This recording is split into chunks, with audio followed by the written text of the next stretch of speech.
1 বছর আগে আমটা রেখেছিলাম ডালে খাওয়ার জন্য, কিন্তু ডাল তেমন খাওয়া হয়নি, আমগুলো খাওয়া হয়নি। এখন তো ফেলে দিতে মায়া লাগে, তাই বানিয়ে ফেললাম টক ঝাল মিষ্টি একটা মজাদার আচার। দেখলেই মনে হয় যে এটা মজা হয়েছে। কথায় আছে না, দর্শনে অর্ধভোজন। তো আচারটা কিভাবে বানালাম পুরো রেসিপিটি অল্প সময়ের ভিতর আমি দেখাতে চাই। প্রথমে তো দেখতে পেলেন যে আমি এটার ভিতরে গোটা মশলা তেজপাতা দিয়ে দিচ্ছি, আর এটা দিলাম সরিষা আর রসুন বাটা। এরপর বাকি রেসিপিটা দেখলে বুঝতে পারবেন।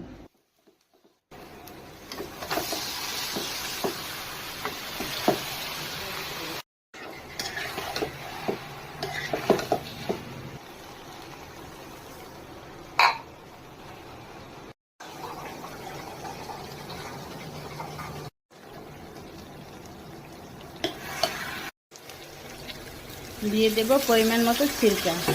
আর এই আচার তেল একটু বেশি দেবেন, যাতে পচন কম হয়।